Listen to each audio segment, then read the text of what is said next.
It's my life. Where reason shakes hands with reality. America's first competition talk show. The hub is engaging. Talk life. It's Friday, April 30th, and welcome to the Hub Internet Show. And we've got an interesting topic today. I'm joined by Leah and Jared, who are on the panel all week long. And kind of a serious note here, I guess, because, we don't do serious very well in the program, but we're going to try to for a minute. The abortion issue apparently has suffered, they're saying in this article, cataclysmically because of the healthcare debate. And what happened just a few weeks back, where actually when you read into the details of the healthcare law that was just passed, there's a bit of a psychological setback because for pro-abortion folks, because it requires separate payments for abortion coverage on the public exchange. It's an accounting rule which they're saying may actually cause private health insurers to just throw in the towel and quit offering altogether. I think honestly that's probably not going to happen. But I mean, I think the whole industry goes south before something like that happens. But at that point, then the government offers it, and you're not really out either way. Yeah. Jaron? Yeah, I'd say that that having to have a second charge on your credit card is really not that big a deterrent to a corporation. They'll be more than happy to charge your card twice if they if it's possible for them to make money doing it. So I don't think that's really going to slow anybody down. And maybe it makes it where you don't want to buy it, but I don't see that either. It just doesn't make a whole lot of sense. Yeah, well, and the other thing is they're saying that Representative Bart Stupak, who was the House member who apparently held out over the abortion of the Stupak Amendment during the healthcare debate, if anybody actually stayed up to watch C-SPAN and you weren't watching Comedy Central or whatever else that night, or Nancy Drew, whatever, and you were actually watching C-SPAN, you know that this man caved in the last few minutes after the vote was taken when they offered this amendment up and they were trying to push it back through. He literally came down to a closed-door meeting with the president where he was offered not a law, but just kind of the equivalent of a pass that we won't bring this back up. But it was unenforceable to begin with. The man really caved, and that's one of the reasons I think he's retiring, because he really wasn't. He was the pass off to try and keep the pro-life crowd at bay a little bit in this debate to get the eventual law passed. Am I reading that wrong, Leah? What do you think? Do you agree? Oh, absolutely. He was the scapegoat. Got to kind of call you out for something. Nobody's pro-abortion, Joel. And you did say right. that. I don't think that's how anyone wants to be characterized. You're this right. is a sensitive issue. This is mischaracterized. What I do think...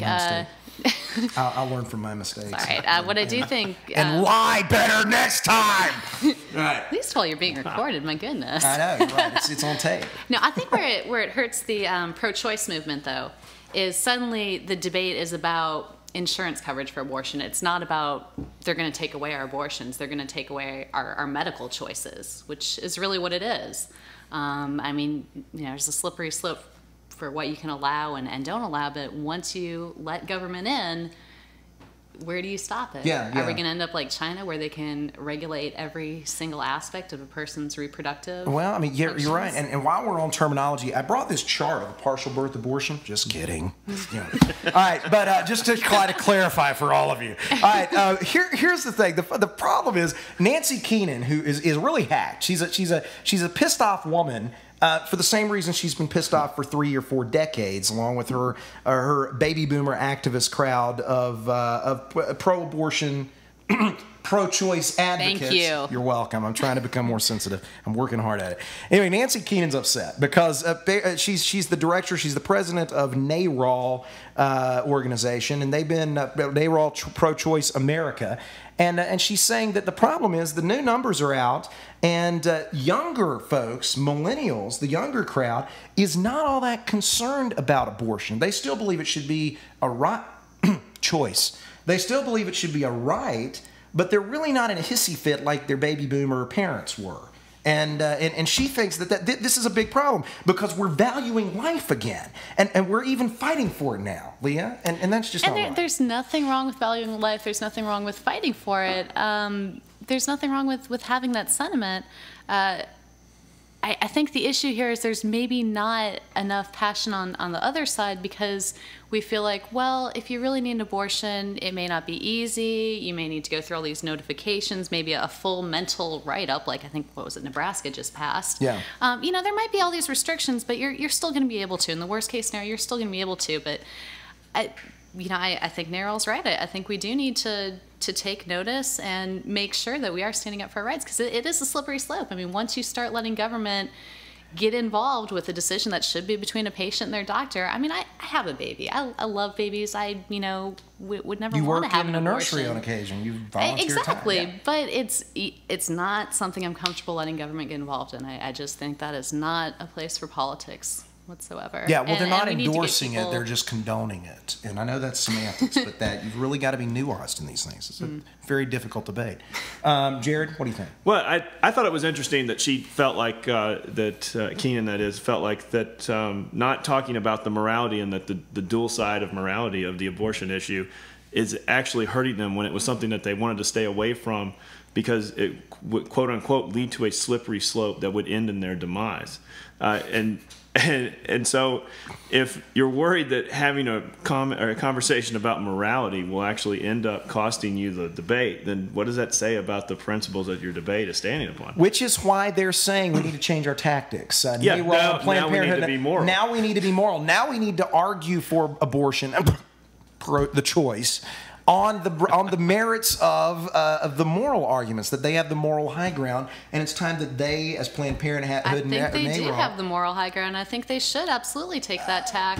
I think it is the more compassionate approach. I mean, look, abortion's going to happen whether you like it or not, whether you have a law against it or not. There is going to be a black market for it. Well, that was their argument back in the 60s. So you want to take collateral damage or not? Okay, but they were saying back in the 60s, they were saying, oh, okay, well, everybody's going to do this anyway, right? Everybody's going to. There are all these backroom abortion clinics going on, which is why we had Roe v. Wade. That was one of the arguments that pushed it through in the early 70s. The problem is that I think a lot more of it had to do with the sexual revolution. At the time, you had all these, our parents' generation, the baby boomers, running around having free sex, and they were too drugged out of their mind to know to use the pill. They just ignored it. We had more babies because we were more promiscuous and we weren't as good at it. Now, that is just a myth created by the pro-life side. Nobody is using abortions as birth control. Come on. I mean, far enough along, that's surgery. I mean, that's not something you're just going to do. I didn't say they were using it as a form of life and managing it, because you shouldn't have you should have taken it to begin with, I guess. I mean, once the baby's on the way, you're past that debate. I think at that point you were already impregnated. The interesting thing about this debate, though, ultimately, the abortion debate, I think, will ultimately be won by pro-lifers at some point in time, because we've got to have people to survive. Yeah, the pro-choicers are killing off their voting base. So at the end of the day, that's how we win. At the end of the day, at some point, people are going to realize, if my parents had an abortion, I wouldn't be here. So, and then there's our salvation as conservatives is based on their self-destructive nature. The light bulb comes on. Just say no to sex with pro-lifers. That's the best way to go. We'll see you tomorrow on the Hub.